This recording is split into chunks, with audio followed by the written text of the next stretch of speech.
വാഹനാപകടത്തിൽ പരിക്കേറ്റ സ്ത്രീയെ ഓട്ടോ ഡ്രൈവർ വടിയിലിറക്കി വിടാൻ ശ്രമിച്ചതായി പരാതി. മലപ്പുറം കൊണ്ടോട്ടി സ്വദേശി ശോഭ ബഹളം വെച്ചതിനെ തുടർന്നാണ് ഓട്ടോ ഡ്രൈവർ ആശുപത്രിയിലെത്തിച്ചത്. കാറും ഓട്ടോയും കൂട്ടിയിടിച്ചാണ് ശോഭയ്ക്ക് പരിക്കുപറ്റിയത്. ശോഭയുടെ ഭർത്താവും 3 മക്കളും രോഗികളാണ്. അപകടത്തിൽ പരിക്കേറ്റതോടെ കൂലിപ്പണിക്ക് പോകാൻ കഴിയാത്തതിനാൽ കടുത്ത ദുരിതത്തിലാണ് ഈ കുടുംബം. നിരവധി പ്രതിസന്ധികളിലൂടെ കടന്നു പോകുന്നതിനിടയിലാണ് ശോഭ അപകടത്തിൽപ്പെടുന്നത്. ഇപ്പോൾ അവർക്ക് അതിൻ്റെതായ ആരോഗ്യ പ്രശ്നങ്ങൾ കൂടിയുണ്ട്. നിങ്ങളുടെ അപകടം എങ്ങനെയാണ് ഉണ്ടാവുന്നത്? എന്താ സംഭവിച്ചത്? ഞാൻ ഇവിടുന്ന് കൊണ്ടോട്ടിക്ക് പോവുകയായിരുന്നു. കൊണ്ടോട്ടിക്ക് പോകുന്ന സമയത്ത് ഒരു ഓട്ടോറിക്ഷയിലാണ് പോകുന്നത്. കൊണ്ടോട്ടിയിൽ നിന്ന് ഓട്ടോറിക്ഷക്കാരൻ്റെ നമ്പറൊന്നും എനിക്കറിയില്ല. അങ്ങനെ കൊണ്ടോട്ടിക്ക് പോകുന്ന വഴിക്ക് നമ്മുടെ മുനിസിപ്പാലിറ്റി ഓഫീസിൻ്റെ ഇപ്പുറത്ത് വലിയൊരു മാളുണ്ട്, ഡെസ്ക് ബെഞ്ചൊക്കെ ഫർണിച്ചറിൻ്റെ മാൾ. ആ മാളിൻ്റെ അവിടേക്ക് കയറി വരുന്ന ഒരു കാറ് ഈ ഓട്ടോറിക്ഷയിൽ കൂട്ടിയിടിച്ചതാണ്. അതിൽ എനിക്ക് എൻ്റെ തലയൊക്കെ ചെന്ന് നേരെ മേലേക്ക് ഇടിച്ച് അതേ സ്പീഡിൽ താഴേക്ക് ഇങ്ങനെ കുത്തിയിട്ട് ഞാൻ ഇങ്ങനെ ബേക്കോട്ട് മറിഞ്ഞു.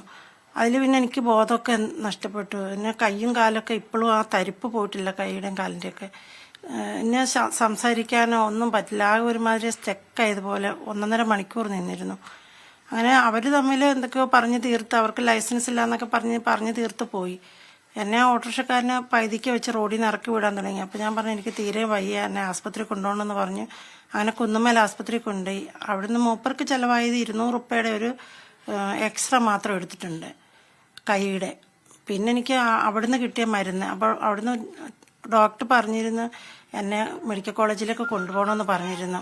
അപ്പോൾ ഞാൻ നേരെ എൻ്റെ മോളുണ്ടായിരുന്നു എൻ്റെ കൂടെ, എൻ്റെ ചെറിയ കുട്ടി, എൻ്റെ കുട്ടിയും പിന്നെ ഏട്ടൻ്റെ ഒരു കൂട്ടുകാരനും കൂട്ടിയിട്ട് ഞാൻ ഒരു അപേക്ഷ എഴുതി സ്റ്റേഷനിൽ പോയിട്ട് ഞാൻ ഇത് കൊടുത്തിട്ട് ഞാൻ പറഞ്ഞു. അപ്പം ആസ്പത്രി വെച്ചിട്ട് ഞാൻ എൻ്റെ ഫോൺ കൊടുത്തിട്ട് ഒരു കുട്ടിയോട് പറഞ്ഞിരുന്നു, മോനെ ഇതിൻ്റെ നമ്പർ ഒന്ന് ഫോട്ടോ എടുക്കണേന്ന് പറഞ്ഞു.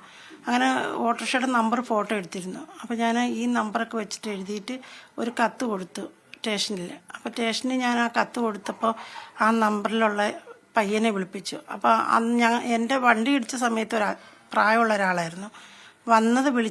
വന്നപ്പോൾ ഒരു പയ്യനാണ് വന്നത്. അപ്പോൾ ആ പയ്യൻ്റെ അടുത്ത് ഈ കാര്യങ്ങൾ പറഞ്ഞു എന്നെ.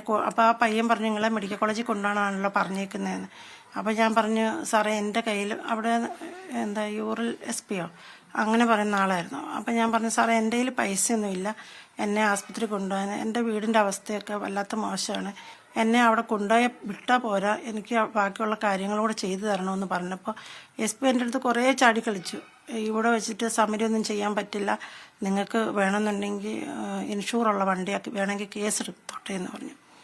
അങ്ങനെ ആ പയ്യൻ പറഞ്ഞു എന്നെ കൊണ്ടുപോകാൻ പറ്റില്ല, ആസ്പത്രി വേണേൽ കൊണ്ടുവന്നാക്കി തരാൻ, മറ്റൊന്നും ചെയ്യാൻ പറ്റില്ല എന്ന് പറഞ്ഞു. അങ്ങനെ പിന്നെ അവിടെ നിന്നിട്ട് കാര്യമില്ലെന്ന് വിചാരിച്ച് ഞാനും എൻ്റെ മോളും ഇങ്ങനെ പോരുകയും ചെയ്തു. നിങ്ങൾക്കുള്ള ആരോഗ്യ പ്രശ്നം? എനിക്കിപ്പോൾ ബാത്റൂമിൽ പോകുമ്പോൾ വരെ ബ്ലഡ് പോയിക്കൊണ്ടിരിക്കുകയാണ്. കാരണം എനിക്ക് വയറിനകത്തൊരു മുഴയുണ്ട്. ആ മുഴ എൻ്റെ കുട്ടിക്ക് ഒരു ഓപ്പറേഷൻ കഴിഞ്ഞിട്ട് എൻ്റെ ഓപ്പറേഷൻ നടക്കാൻ പറ്റുള്ളൂ. കാരണം ഞാനും കൂടെ വീണ് പോയി. എൻ്റെ കുട്ടീൻ്റെ അവസ്ഥ മോശമായതുകൊണ്ട് കുട്ടീൻ്റെ ഓപ്പറേഷൻ കഴിയട്ടെ എന്ന് വിചാരിച്ച് ഞാൻ കാത്തിരുന്നത്. എനിക്കൊരു ഓപ്പറേഷൻ പറഞ്ഞിട്ട് ഇപ്പോൾ 4-5 കൊല്ലമായി. ഇല്ല, ചെയ്തിട്ടില്ല. അപ്പോൾ അതിന് പൈസ കയ്യിലില്ലാത്തതുകൊണ്ടാണ് ചെയ്യാത്തത്. വീട്ടിലെ ചിലവ് തന്നെ ഞങ്ങൾ കഷ്ടിച്ച് പോകുന്നത് ഞങ്ങൾക്ക് മാത്രമേ അറിയുള്ളൂ. മക്കൾക്കാണെന്നുണ്ടെങ്കിൽ മാനസിക പ്രശ്നമാണ്. എൻ്റെ 3 മക്കൾക്കുണ്ട്. ഇപ്പോൾ ഒരു മോൾ ഓപ്പറേഷൻ കഴിഞ്ഞിരിക്കുന്നു. അങ്ങനെയുള്ള എനിക്ക് കിട്ടുന്ന പൈസയും കൊണ്ട് ഇതെല്ലാം നടന്നു പോകണം.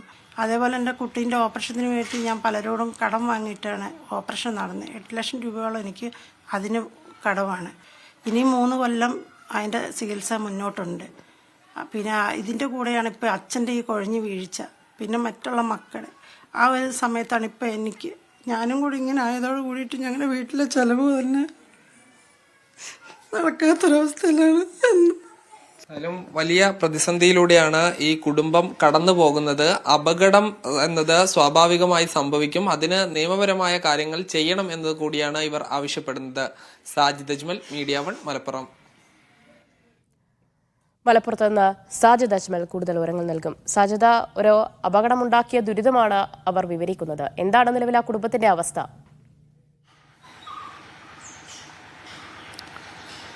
ദിവ്യ, ഈ മാസം 10-ാം തീയതിയാണ് ഈ അപകടം ഉണ്ടാകുന്നത്. കൊണ്ടോട്ടി ടൗണിൽ വെച്ച് ഈ ശോഭ സഞ്ചരിച്ചിരുന്ന ഓട്ടോയിൽ ഒരു കാറ് വന്നിടിക്കുന്നു. ഇതോടുകൂടി ഇവർക്ക് അപ്പോൾ തന്നെ ഈ അല്പസമയം ഇവരുടെ ബോധം പോകുന്നുണ്ട്. പിന്നീട് ഈ ഓട്ടോ ഡ്രൈവർ വഴിയിൽ ഇറക്കി വിടാൻ ശ്രമിക്കുന്നു. ഇവർ ആശുപത്രിയിൽ പോകണമെന്ന് നിർബന്ധിച്ചതോടുകൂടി ആശുപത്രിയിൽ എത്തിക്കുന്നു. ഇതിൽ ഏറ്റവും പ്രധാനപ്പെട്ട ഒരു കാര്യം, ഇവരുടെ ഈ അഭിമുഖം എടുത്തതിന് ശേഷം നമ്മൾ കൊണ്ടോട്ടി പോലീസ് സ്റ്റേഷനിൽ പോയിരുന്നു. അവിടെ ഇങ്ങനെ ഒരു പരാതി ഉള്ളതായി തങ്ങൾക്ക് അറിയില്ല തുടങ്ങിയ കാര്യങ്ങളാണ് പറഞ്ഞത്. അതിൽ ഏറ്റവും പ്രധാനപ്പെട്ടത്, ഈ കൊണ്ടോട്ടി താലൂക്ക് ആശുപത്രിയിൽ നിന്നും ഇങ്ങനെ ഒരു ഇന്റിമേഷൻ പോലീസ് സ്റ്റേഷനിലേക്ക് വന്നിട്ടില്ല. ഇവർ പോലീസ് സ്റ്റേഷനിൽ പോവുകയും പോലീസിനോട് സംസാരിക്കുകയും ചെയ്തിരുന്നു. സാധാരണ ഒരു അപകടം സംഭവിച്ചാൽ ഈ അതത് ആശുപത്രികളാണ് പോലീസ് സ്റ്റേഷന് ഇന്റിമേഷൻ കൊടുക്കേണ്ടത്. പിന്നീട് നമ്മൾ താലൂക്ക് ആശുപത്രിയിൽ പോയി, താലൂക്ക് ആശുപത്രിയിലും പോലീസിന് ഇന്റിമേഷൻ അയച്ചതിന്റെ യാതൊരു കടലാസുകളും ഇല്ല. പിന്നീട് അതിന്റെ ബാക്ക് ഫയൽ പരിശോധിച്ചപ്പോഴാണ് അവർ ഞങ്ങൾ പോലീസിന് ഇത് അറിയിക്കാൻ വിട്ടുപോയി, അത് അറിയിക്കാമെന്നുള്ളൊരു മറുപടിയാണ് നൽകിയത്. എന്തായാലും ഇവർ വലിയ ദുരിതത്തിലാണ് ഇതിന് മുൻപ് തന്നെ ഉള്ളത്. ഈ അപകടം സംഭവിച്ചതോടുകൂടി ഈ ശോഭയുടെ വയറ്റിനകത്ത് വലിയൊരു മുഴയുണ്ട്. ഇത് നീക്കം ചെയ്യാൻ ഇതുവരെ കഴിഞ്ഞിട്ടില്ല. അതുകൊണ്ട് അതിൽ നിന്ന് ഉള്ള ബ്ലീഡിങ് വലിയ തോതിലുണ്ട്.